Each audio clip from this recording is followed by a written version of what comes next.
기도하시겠습니다. 사랑과 은혜 주님 감사합니다. 이 시간 우리 하나님을 사랑하는 마음으로 주께 나와서 예배하며 우리의 삶을 주님께 쏟아붓습니다. 하나님 기쁘게 받아주시며 이 예물에 우리의 소망이, 우리의 사랑이, 우리의 믿음이 담겨 있사오니 하나님께서 흠양하시며 우리 삶 가운데 놀라우신 은혜와 복으로 더하여 주시옵소서.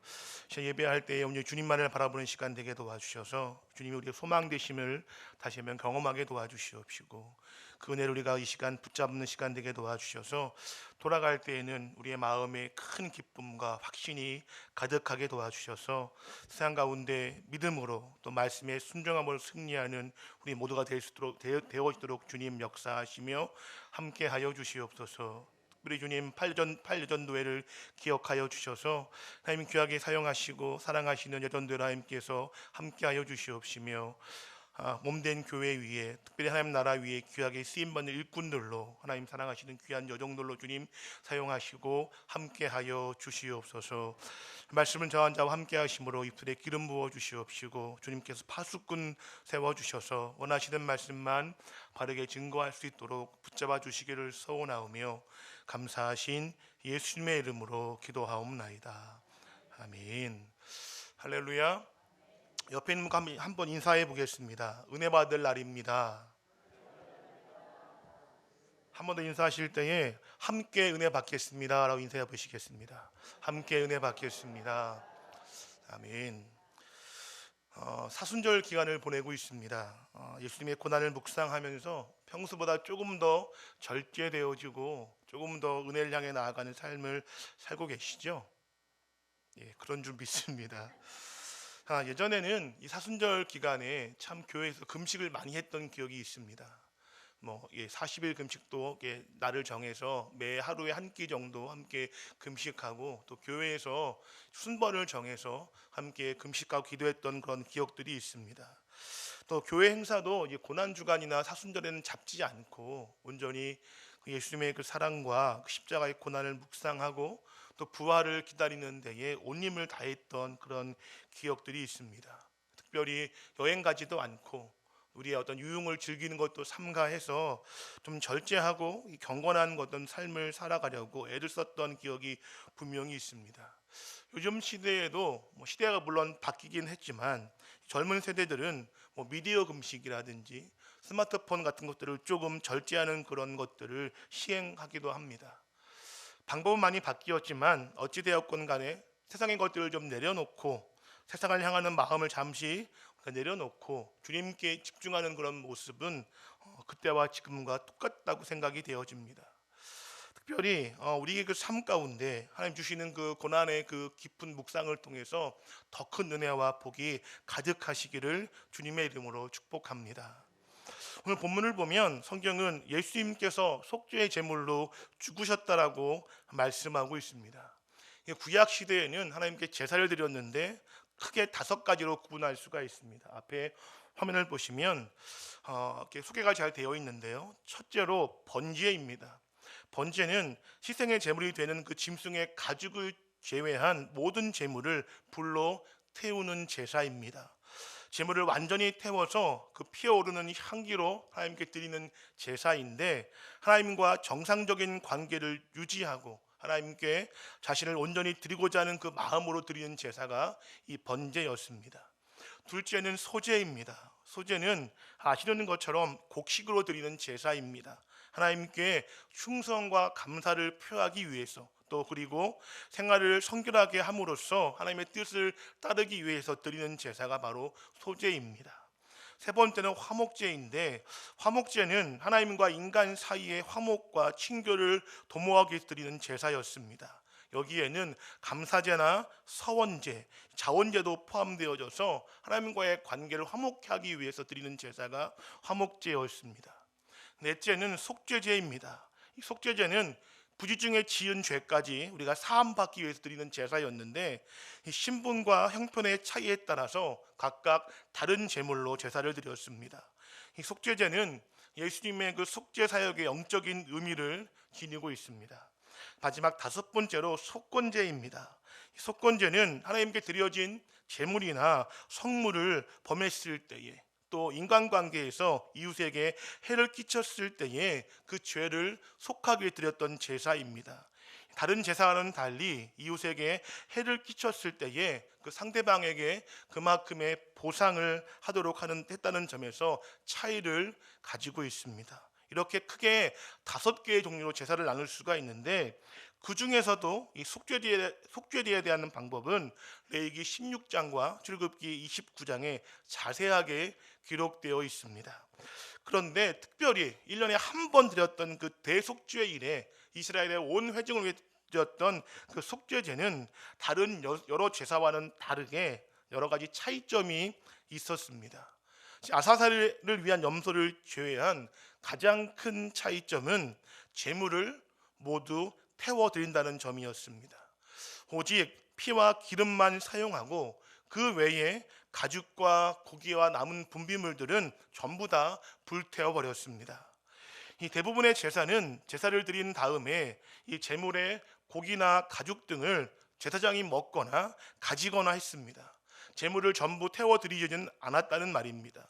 그런데 대속죄일에 드렸던 이 속죄제의 제물만큼은 모두 다 불태우라고 엄히 명령하셨습니다.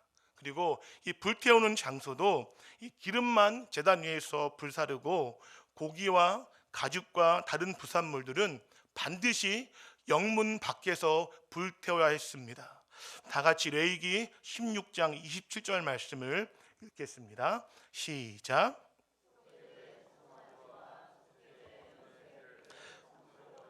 속죄하였은즉 그 가죽과 고기와 똥을 밖으로 내다가 불사를 것이요. 아멘. 속죄일은 하나님께 속죄의 은총을 덧입는 날이었습니다. 대제사장은 이 모든 백성들의 죄를 사함받기 위해서 레위기 16장에 기록된 말씀대로 하나님께 제사를 드렸습니다. 레위기 16장 30절 말씀을 보면 속죄일의 속죄를 통해서 이스라엘이 모든 죄에서 하나님 앞에 정결케 된다고 말씀하고 있습니다. 하지만 이 속죄의 제사는 일시적이고 불완전한 것이었습니다. 왜냐하면 매년 죄를 속하기 위해서 이 제사를 반복해야 했던 것입니다. 그래서 레위기 16장 34절 말씀을 보면 이 속죄일의 제사는 이스라엘이 영원히 지킬 규례라고 말씀하고 있습니다. 이런 불완전한 속죄제를 하나님께서는 예수님의 그 십자가의 대속의 사건을 통해서 영원하고 완벽하게 그 대속을 이루게 하셨습니다. 예수님을 믿기만 하면 그 보혈로 인해서 이제는 더 이상 매년 이렇게 속죄일의 제사를 드릴 필요가 없게 되는 것입니다. 오늘 성경은 그 점에 대해서 말씀하고 있습니다. 다 함께 본문 11절과 12절 말씀을 읽겠습니다. 이는 죄를 위한 짐승의 피는 대제사장이 가지고 성소에 들어가고 그 육체는 영문 밖에서 불사름이라. 그러므로 예수도 자기 피로써 백성을 거룩하게 하려고 성문 밖에서 고난을 받으셨느니라. 아멘. 예수님께서 십자가에서 죽으심으로 단번에 우리의 모든 죄의 문제를 해결하셨기 때문에 이젠 더 이상 반복해서 이런 속죄의 제사를 드릴 필요가 없어진 것입니다. 이것이 은혜이고 이것이 대속이며 이것이 구원인 것을 믿으시기 바랍니다. 그런데 조금 이상한 부분이 있습니다. 12절 말씀을 보면 예수님께서 고난을 받으신 곳이 영문 안이 아니라 영문 밖이라고 말씀하고 있는 것입니다. 이것은 놀라운 말씀입니다. 왜냐하면 유대인들에게 정말로 거룩한 곳은 영문 안이기 때문입니다. 왜냐하면 예루살렘은 거룩한 도시였고 그 안에 다윗의 왕궁이 있었고 특별히 그 안에 하나님의 전이 있었습니다. 그렇기 때문에 하나님의 성전이 있는 그 도시는 거룩한 도시였고 성스러운 하나님의 도성이었다고 그렇게 이스라엘 백성들은 자부심을 가지며 살아갔습니다. 영문 안에 하나님의 성전이 있었고 거기에 하나님의 임재하심이 있었던 것입니다. 그런데 오늘 본문을 보았더니 예수님께서는 영문 안에서 영광을 받으신 것이 아니라 오히려 영문 밖에서 고난을 받으셨다라고 말씀하고 있는 것입니다. 영문 밖이 어떤 곳입니까? 제사를 드리고 난 찌꺼기인 제물의 가죽과 고기와 똥을 버리는 곳이 영문 밖입니다. 또 영문 안에 사는 사람들의 분뇨와 쓰레기를 태우는 곳이 바로 영문 밖입니다.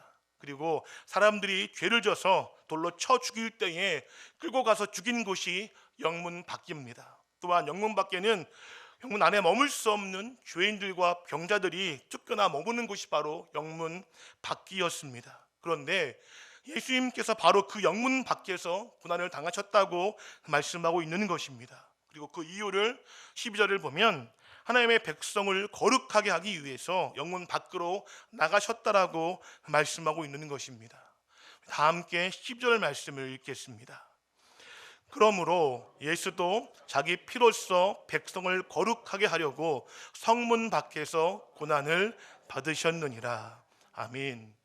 예수님은 우리를 거룩하게 하기 위해, 우리의 죄를 속하기 위해서 가장 부정하고 가치가 없는 곳으로 가신 것입니다. 아니, 그 정도가 아니라 예수님 스스로가 성문 밖의 사람이 되셨습니다. 버려진 재물의 찌꺼기와 분뇨가 되신 것입니다. 그리고 그곳에서 고난을 당하심으로 하나님의 백성을, 우리를 거룩하게 하셨습니다.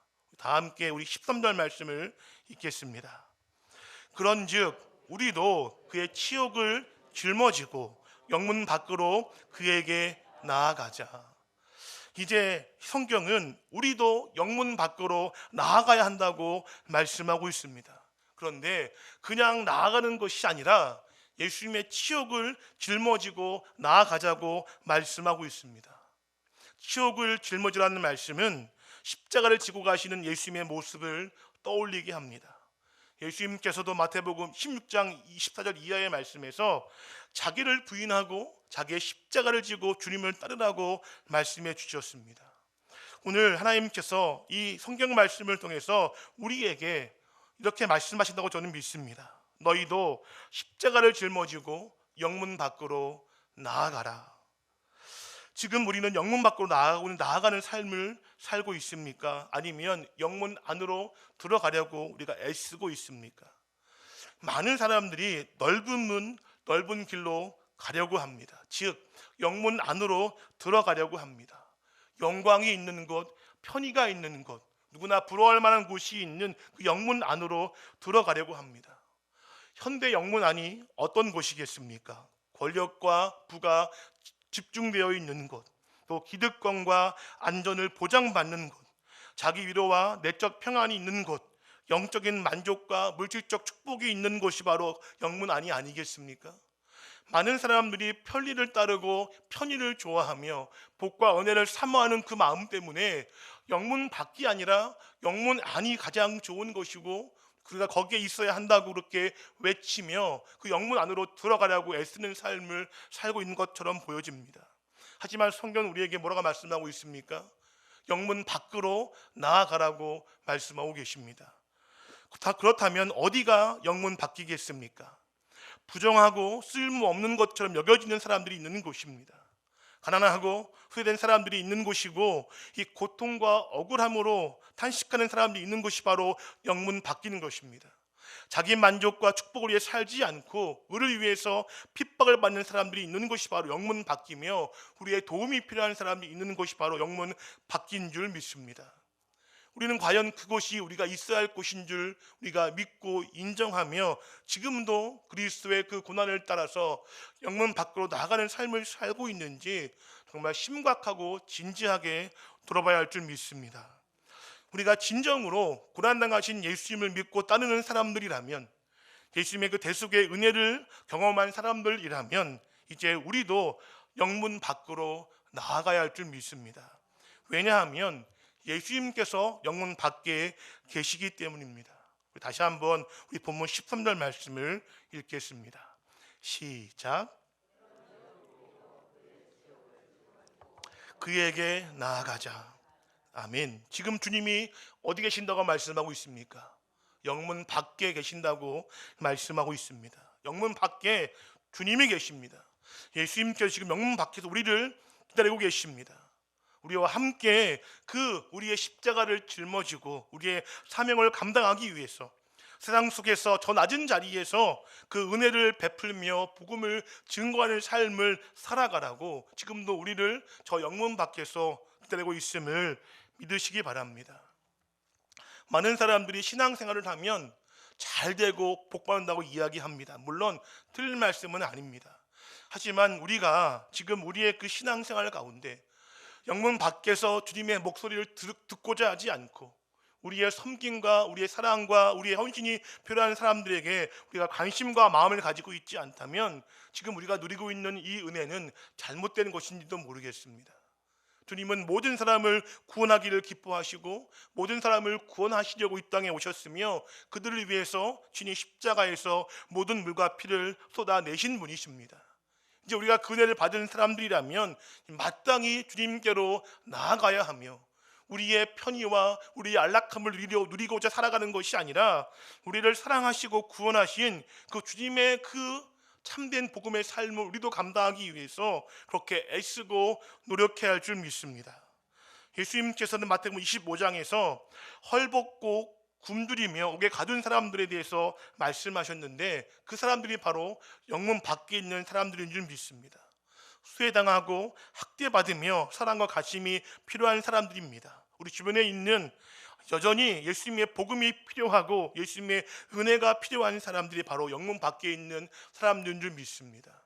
지금 우리 주변에 이러한 사람들이 우리 눈에 반드시 보일 줄 믿고 또 우리 주변에 있을 줄 믿습니다. 우리의 가족 중에도 우리의 친지 중에도 우리의 이웃과 우리의 많은 우리 인간관계 사람들 속에서도 특별히 이 몸된 교회에 지체가 되어진 우리의 교우들 속에도 이렇게 우리의 사랑과 섬김이 필요하고 예수님의 복음과 은혜가 필요한 사람들이 있을 줄 믿습니다. 그렇다면 이제 우리는 그 사람들에게 나아가야 한다는 사실을 기억하시기 바랍니다. 그 사람들이야말로 우리가 섬길 우리의 믿음의 대상이며 우리의 섬김의 대상인 줄 믿습니다. 예수님께서는 우리가 영문 밖에 있는 사람들에게 어떻게 해야 할지 분명히 말씀하고 계십니다. 마태복음 25장 40절 말씀을 제가 읽어드리겠습니다. 임금이 대답하여 이르시되 내가 진실로 너희에게 이르노니 너희가 여기 내 형제 중에 지극히 작은 자 하나에게 한 것이 곧 내게 한 것이니라 하시고 아멘. 지극히 작은 자에게 우리의 사랑이 필요한 그 사람에게 세상에 그 소외된 그 사람에게 한 것이 바로 우리 주님에게 한 것이라고 말씀하고 있는 것입니다. 그러므로 우리는 이 사순절 기간을 지내면서 특별히 예수님의 그 십자가의 은혜를 우리가 이 시간 깊이 묵상하며 누리는 이 은혜의 기간에 우리는 영문 밖으로 나아갈 줄 믿습니다. 주님이 계신 그곳에 우리는 나아가는 일에 온 힘을 다해야 할 줄 믿습니다. 우리의 도움과 사랑이 필요한 사람들이 있는 곳으로 나아가야 합니다.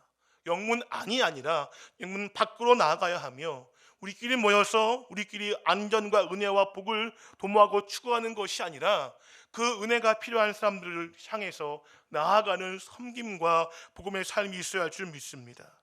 예수님의 십자가를 짊어지고 나의 십자가를 짊어지고 나아가야 할 줄 믿습니다. 나아가서 그리스도의 복음을 전하고 예수님의 사랑을 나누고 우리가 힘을 다하여 섬기고 헌신함으로 하나님의 나라를 세워가야 할 줄 믿습니다. 그것이 주님께서 우리에게 원하시는 삶의 모습일 것입니다. 자, 그렇다면 이 영문 밖으로 나아가서 우리가 무엇을 어떻게 해야겠습니까? 우리 16절 말씀을 같이 읽겠습니다. 본문 16절 말씀입니다. 오직 선을 행함과 서로 나누어 주기를 잊지 말라. 하나님은 이 같은 제사를 기뻐하시느니라. 아멘. 서로 나누어 주기를 기뻐하라 하신 말씀에서 사용된 단어는 헬라어 코이노니아입니다. 이 코이노니아는 사도행전 2장에서 초대의 교회가 모든 물건을 서로 통용하고 또 재산과 소유를 다 팔아서 각 사람의 필요를 따라 나눠줬을 때 사용되어진 단어입니다. 나아가서 무엇을 하겠습니까? 우리에게 가진 것들, 이렇게 주신 것들을 기꺼이 내놓아서 그것들이 필요한 사람들에게 기꺼이 나눠주는 것이 우리가 살아가야 할 삶의 모습인 줄 믿습니다. 그런데 오늘 성경은 그렇게 선을 행함과 서로 나누어주는 것이 하나님이 기뻐하시는 예배라고 말씀하고 있습니다. 우리가 나아가서 그들을 섬기고 우리가 가진 것들을 팔아서 그들의 그 필요를 채워주며 그들에게 우리가 힘을 다해서 섬기는 것이 하나님이 기뻐하시는 예배라고 말씀하고 있는 것입니다.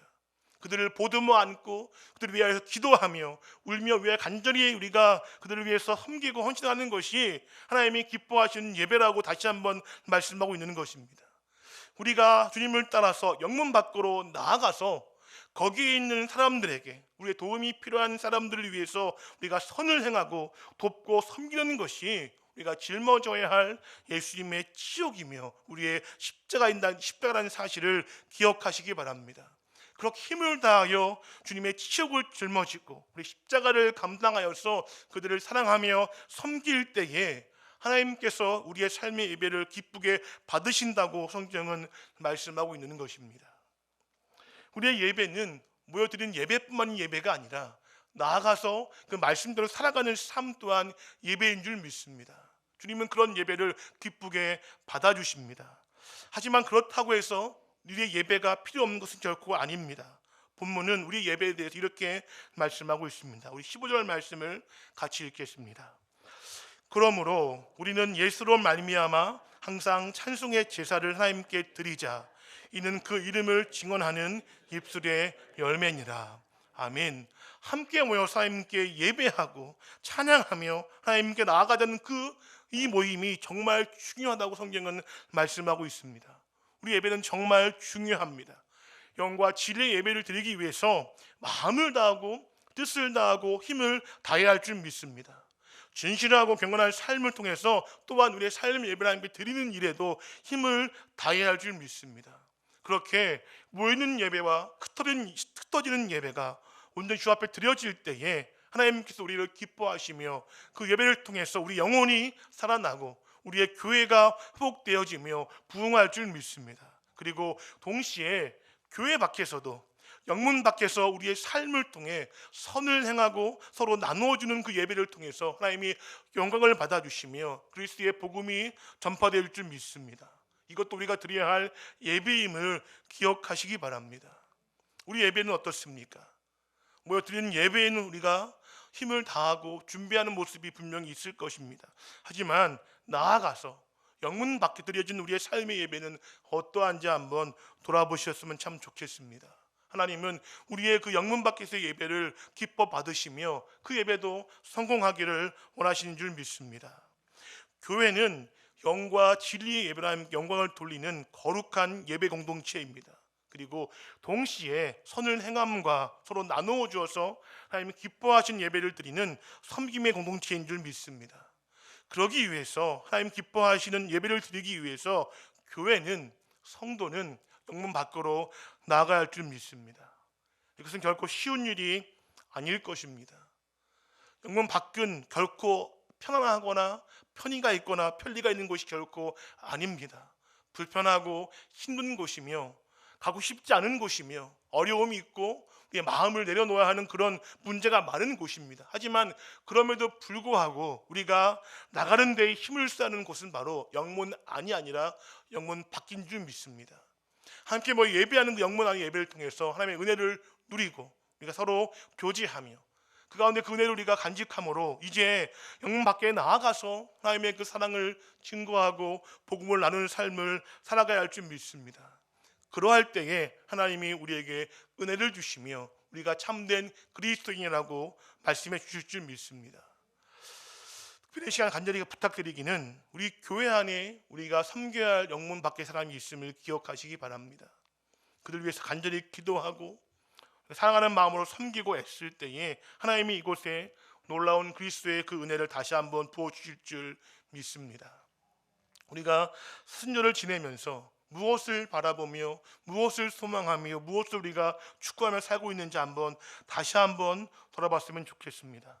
예수님의 그 묵상을, 고난을 깊이 묵상하면서 하나님의 사랑과 그 십자가의 그 대속의 그 은혜를 깊이 묵상하는 사순절이 되시기를 주님의 이름으로 축복합니다. 그래서 영과 진리 예배로 하나님께 영광을 돌리는 데에 최선을 다하시고 이제 영문 밖으로 나아가서 선을 행하며 서로 사랑하며 섬기는 일에 온 힘을 다하셔서 하나님이 기뻐하시는 그 삶의 예배에서 성공하는 우리 모두가 되시기를 주님의 이름으로 축복합니다. 그래서 이 사순절을 지내고 고난주간을 지낸 이후에 우리가 부활절을 맞이할 때에 정말 기쁨과 감사함으로 우리의 부활을 기뻐하며 예수님의 부활에 대해서 찬양하고 이제 그러한 삶을 살아내는 행문의 모든 성도와 우리 양문교회가 되시기를 다시 한번 주님의 이름으로 축복합니다. 기도하시겠습니다. 주님 감사합니다. 놀라우신 은혜를 우리에게 허락해 주셨사온데 이제 우리가 어디에 있는지 한번 돌아보게 해 주시옵소서. 성령을 받은 그 예루살렘 교회의 이 초대교인들이 흩어져서 복음을 증거한 일에는 힘쓰지 않고 오직 예루살렘 안에 모여서 받은 은혜만을 기뻐하실 때에 하나님께서 그들을 흩어 보내심으로 이제 복음이 온 천하에 알려지게 하시는 것을 우리가 기억합니다.